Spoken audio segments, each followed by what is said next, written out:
Good afternoon, ladies and gentlemen, and welcome to the Edinburgh International Book Festival and to Story Shop 2016 here in the Spiegel tent. My name is Rebecca, and I work with the City of Literature Trust. In 2004, Edinburgh was designated the first city of literature by UNESCO World Heritage, and ever since then, the Trust has been working devotedly to not only promote literature in all its many forms within the city, but to discover and nurture new and emerging talent, which is why we're here today celebrating Story Shop's 10th anniversary. So it brings me the greatest honor to introduce you to today's Story Shop writer, Ignacio B. Peña. Ignacio was raised in Los Angeles, California, and studied creative writing at the University of Edinburgh. His fiction has appeared in Headland and the Harpen Review, and he's currently working on his first collection of short stories.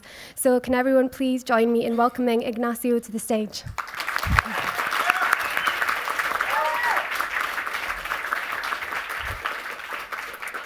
Thank you all for being here today, and to the City of Literature for this wonderful opportunity. I'm really excited to be here. Serves you right. Two boys climb over the junk heap. Eddie clambers up with a thirst to see the city from atop the garbage. When he reaches the peak, he sets one leg higher than the other and raises his hand to his forehead, claiming the pile of junk in his name. Home, sweet home. Ollie pulls out a fender sticking out and turns it over, looking for clean bits of copper before tossing it down the slope.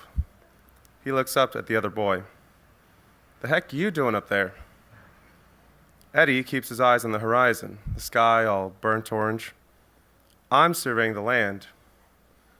"See anything?" Eddie squints at the flaring sun edging closer to the heads of distant buildings. They seem to shrink away from it as it presses further down. "Nah, nothing," he answers. He stoops to pick up the plastic casing of a side view mirror and looks back up to the city. The garbage peak becomes a pitcher's mound, and a batter is singing his bat low in the distance, giving Eddie the eye, cocky know-it-all. Eddie the pitcher winds up on one leg, ready to give that batter what's what, and as his body releases like a spinning coil, a baseball shoots out of his hand, faster than a bullet. The plastic casing floats from his hand in a gentle arc, landing just a few yards away. Eddie adjusts the blue handkerchief tied around his face. "Stinks up here." "Stinks everywhere," Ollie answers. Eddie hunches down and continues to scan around the distant city and then down to Ollie, though he looks like an ant down there. Ant gonna get squashed by a big stump and foot. No sooner he thinks this than he feels unsettled and wishes his head would shut up. If he's an ant, you're an ant too, he thinks. And now he imagines the both of them as bugs, and he tells himself louder in his head still to shut up. "Hey, Ollie." "Yeah." "What kind of bug would you be?" Ollie keeps digging into the side of Garbage Mountain, pulling out a grimy-looking robot toy. He looks it over, staring at it for a bit before shoving it back into the pile. "Eddie, why you always asking stupid questions?" "I got my reasons." "Some questions ain't got answers to 'em," says Ollie. Eddie looks at Ollie, crawling around the garbage down below like a roving black mark on the surface. Cockroach, then, he thinks. Eddie treads down soft plastic bags full of God knows what and stops to pull out a car radio wedged underneath an amputated bathroom sink. He turns the radio over until he sees the wiring and holds it out for Ollie to see. "Maybe?" Ollie looks up to Eddie and squints out from his brown handkerchief. "Yeah, maybe the wiring or something. Dump it in the wagon." Eddie jumps and runs down the slope, his legs cycling fast, and he whoops and rushes past Ollie. He trips on a pipe and tumbles, clattering over garbage until he reaches the bottom of the junk pile. Ollie shakes his head and starts picking his way down to the wagon. A groan floats out from beneath Eddie's handkerchief as he picks himself up off the ground.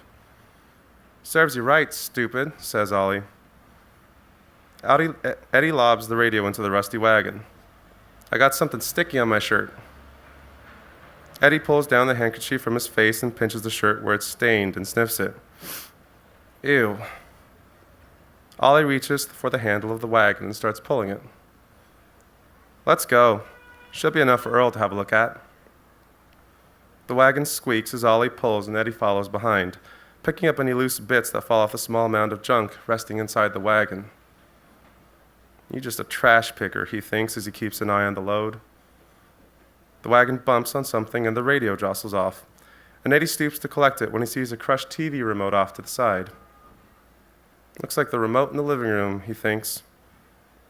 Eddie picks up the remote lying on the ground and starts pushing soft buttons like he's dialing a telephone number.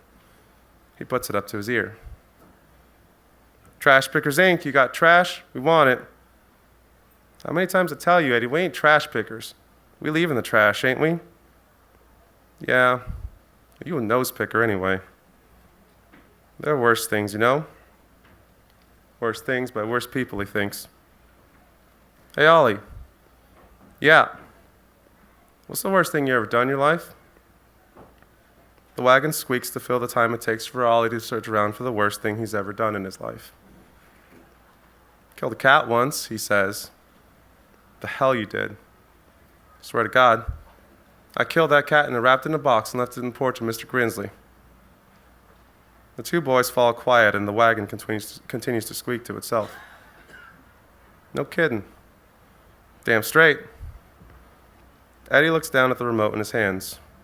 He tosses it aside and speaks. You don't sound sorry about it. Hell no. Why should I? Well, I asked what's the worst thing you ever done in your life? Yeah, and that's it, I think. But you ain't sorry about it. No way. Mr. Grinsley had it coming. Eddie stays quiet a moment. The cat didn't. Yeah, well, Mr. Grinsley did, says Ollie. Can't tell me otherwise. Yeah, guess so. The two boys stop talking and the wagon trundles along. Ollie points to a busted monitor lying a few feet ahead of them. Go check on that one. See if there's any wiring we can strip off that. Eddie walks on ahead and turns the monitor on the side, popping open the plastic casing with a flathead screwdriver he carries in his pocket.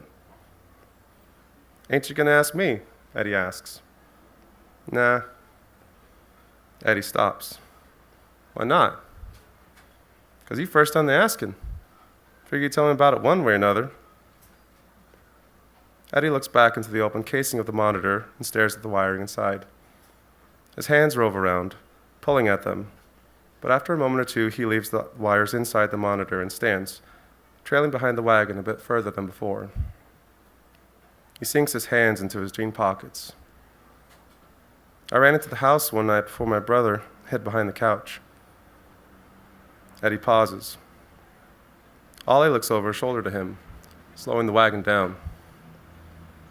My parents came in first and saw me hiding there, and I put my finger to my mouth so they'd be quiet about it.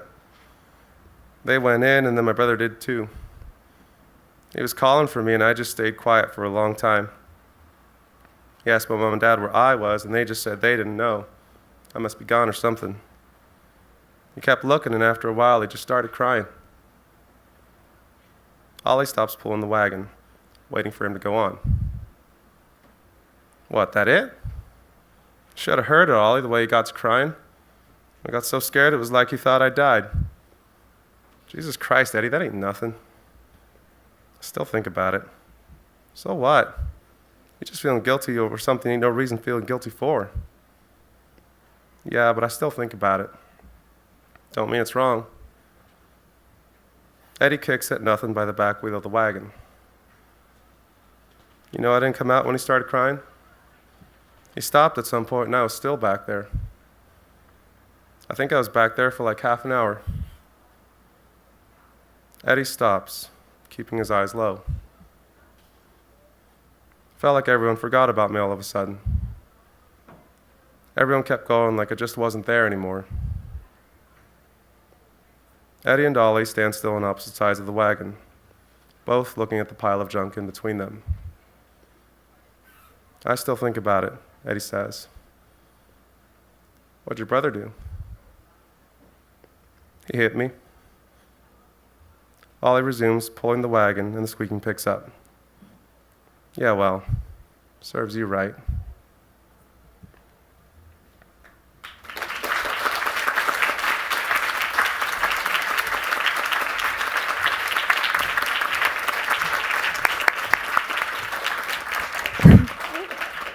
Thank you so much.